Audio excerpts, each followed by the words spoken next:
Hello guys, welcome back to my channel, and today let's do a nice fun problem.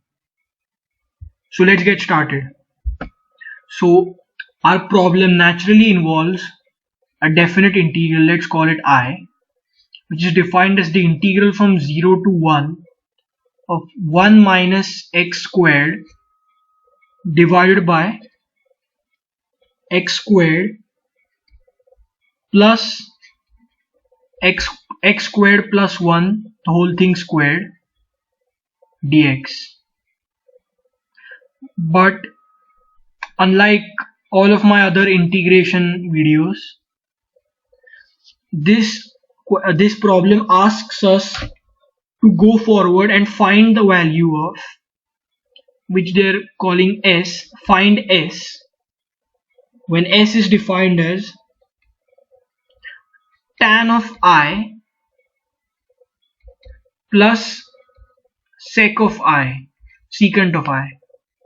And I is just a definite integral, because a definite integral will result in some numeric value, which on plugging into this inverse this tangent plus this secant will give you s, and we have to find s. So this involves basically two steps. This problem involves two steps: first calculating I, then finding s by plugging in I into this expression. So let's first calculate this integral on a fresh page. See you there. So we have I, which is defined as the integral from 0 to 1 of 1 minus x squared divided by x squared plus x squared plus 1 the whole thing squared dx. Now I would really appreciate opening up the bracket in the denominator. So we have 1 minus x squared as it is divided by x squared plus, using some algebraic identities, this will be x squared squared, which is x to the fourth, plus 2 times 1 times x squared, so 2x squared, plus 1 squared, which is 1, and don't forget the dx. Now let's just clean up the denominator. So we have integral from 0 to 1 of 1 minus x squared divided by x to the fourth plus 3x squared plus 1 dx. Well, you might say, what's the use of actually expanding this squared term in the denominator in the first place? Because this only made the problem way more complicated. We now have a polynomial of degree 4, basically a biquadratic in the denominator, and that's way harder to deal with compared to a quadratic with x squared terms.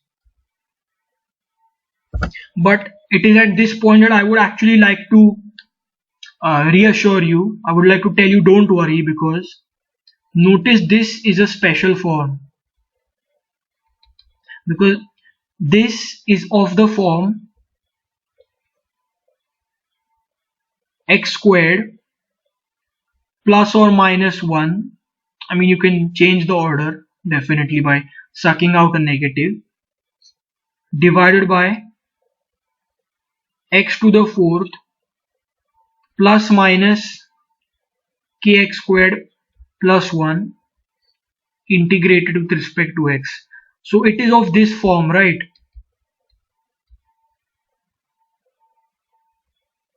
Where k can be any constant. So our original integral I is basically of this form, right? So we can use a special technique of dividing by x squared in the numerator and the denominator, and then basically perform an elementary substitution. If you remember, I had discussed this form, rather pointed it out in the video of integrating square root of tan x with respect to x, because if you make a u substitution, if you let u equal square root of tan x, you will eventually obtain something of this form, and that's when I first used this technique. So please go ahead and refer to this square root of tan x integration video. I've probably added a card over there somewhere, up there somewhere. So after you watch that, then only you'll understand what special form I'm actually talking about. It was basically this special form that we discussed in that video, and that I'm going to apply in this video. So in general, if you have an integral of this form, then you can use this technique that I'm going to show you. So let's get started with that technique of this special form. So as I said, first step is divide the numerator and denominator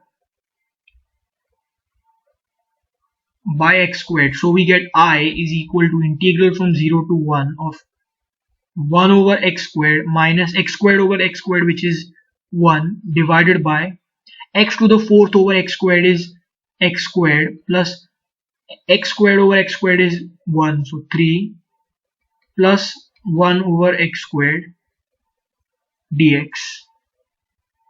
Now what good did this dividing by x squared do us? It's because now we can perform a unique substitution. So I call this a unique substitution because it's, this doesn't strike you instantaneously, and it's pretty unclear from a very amateur perspective that this substitution is going to work.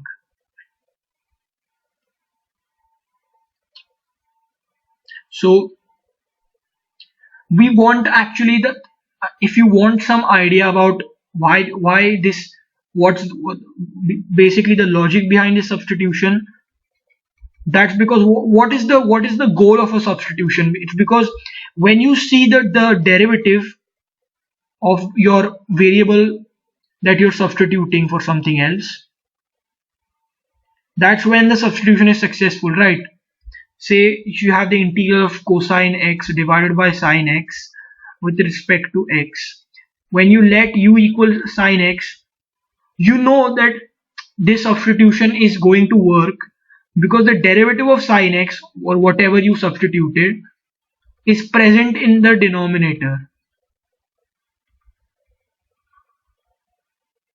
So we want to substitute some value whose derivative is this thing.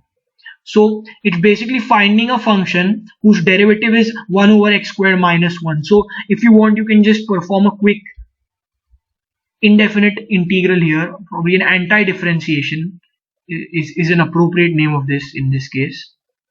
So when you do that, you obtain negative 1 over x and negative x.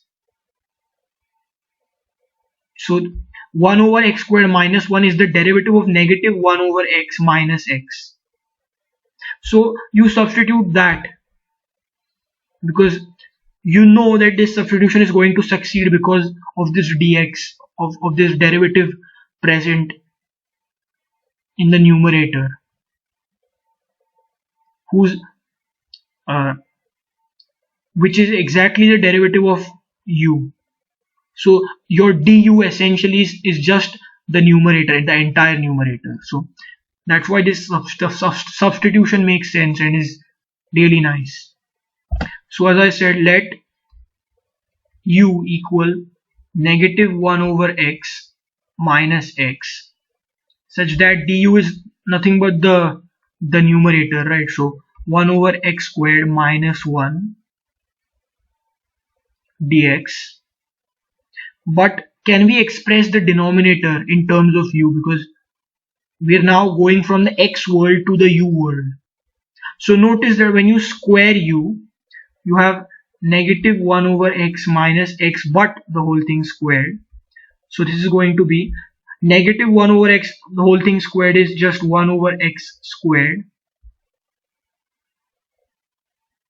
and you're going to have the square of x, of negative x basically, which is going to be x squared. And since both the negatives sort of cancel out in the square, they basically square two positives, you're going to have 2 times 1 over x times x, which is just 2, because x and 1 over x will just cancel off to 1. So this is u squared, but we have a 3, right? So why don't we add 1 on both sides? So u squared plus 1 is just going to be 1 over x squared plus 2 plus 1 is 3. So now we have the denominator and we have the numerator. So I is now integral. Wait, we still need the upper and lower bounds, right? Okay, fair enough. So when you plug in 0 in place of x here, you have this term will become 0, so this will just go to 0. We don't worry about that. And we have negative 1 over x in the limit as x tends to 0. So we have negative 1 over x in the limit as x tends to 0. So as x gets really small, 1 over x gets really large, so it blows up to infinity, and we have a negative here, so this blows up to negative infinity. And so now, just in a matter of seconds, we've converted our proper definite integral into an improper integral, going from negative infinity to upper bound. Now is when you plug in 1 over here, we have negative 1 over 1, which is negative 1, minus 1. So minus 1 is minus 2. Well, the numerator is just du, right? I explained that here, showed that here too. And the denominator is just u squared plus 1.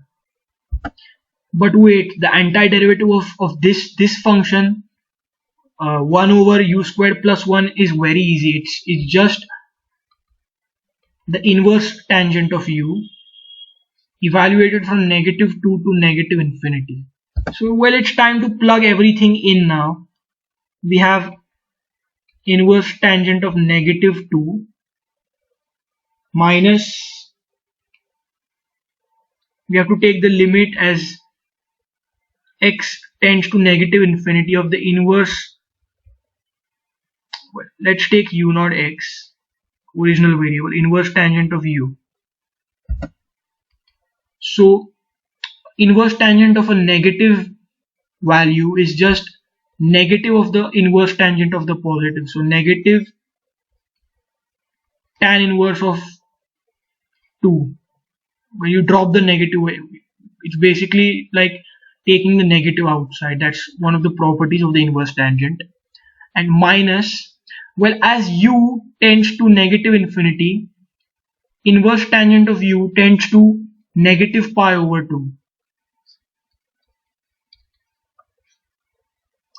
So I is nothing but, well, the negatives are cancelling out, so we have pi over 2 and this negative over here, minus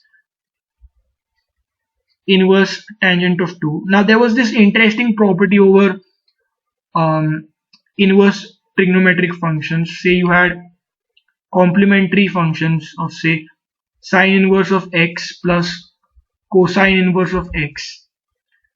They were equal to pi over 2 on the appropriate range. Same thing with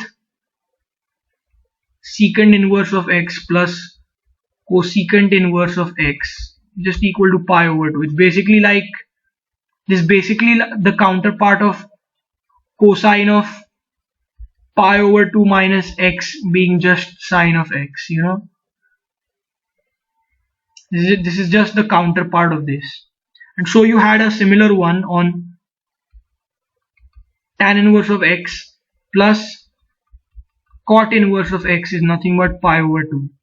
So pi over 2 minus tan inverse of x is nothing but cot inverse of x, and all of these are valid on the appropriate domain. So we just have the cot inverse of 2, simply that. That's basically your I.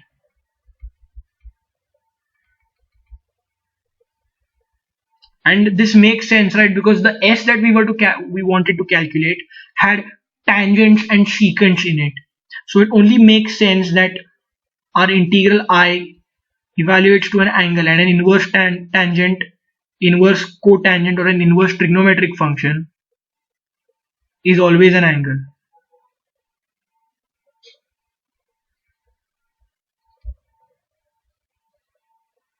So now finally it's time to plug this back into the equation for s, and let's solve for s.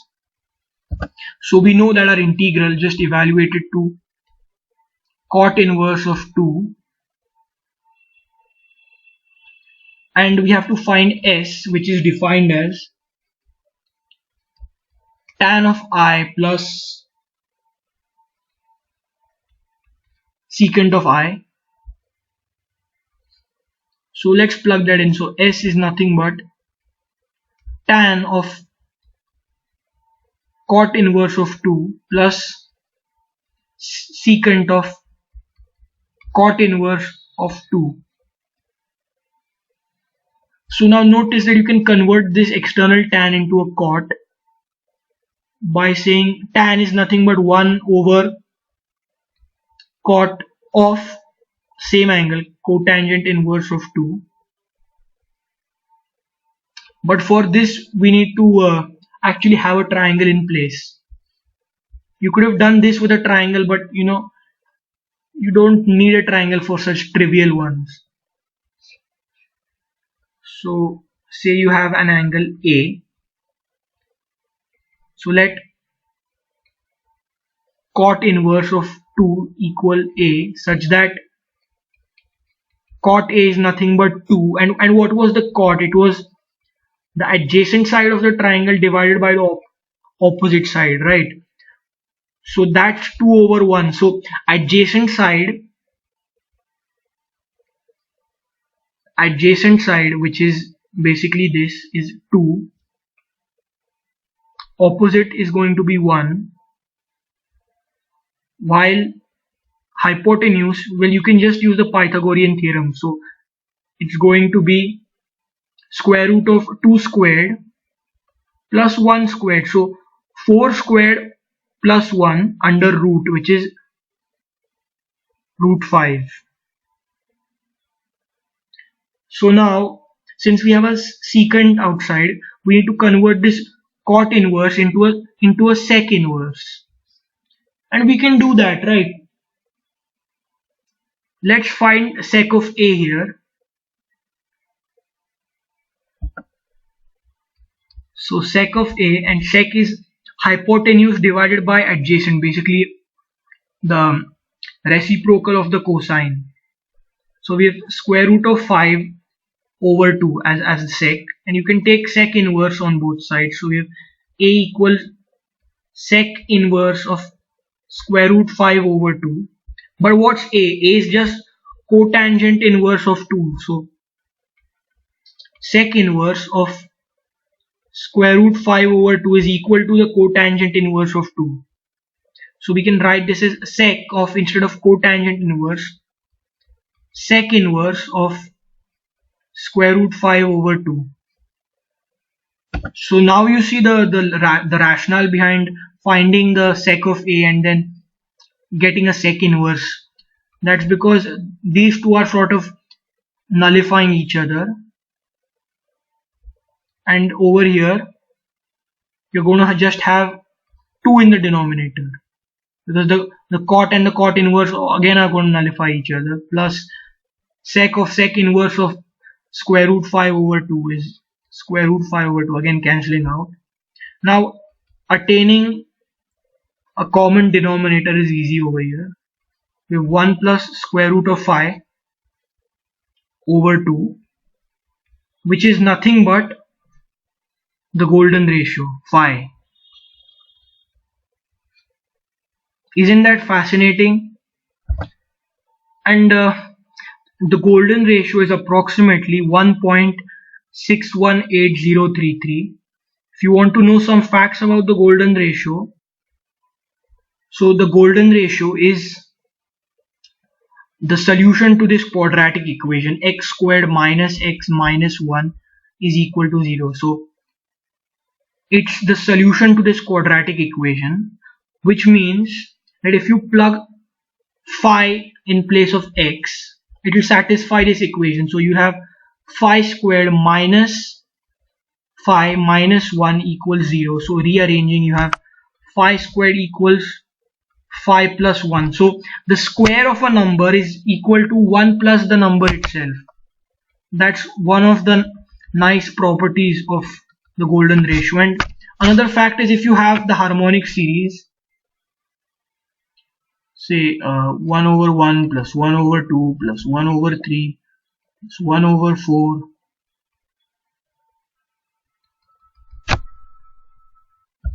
well, not the harmonic numbers exactly. If say take the Fibonacci sequence, you have 0 1 1 2 3 5 8 13 21 and 34, and that goes on.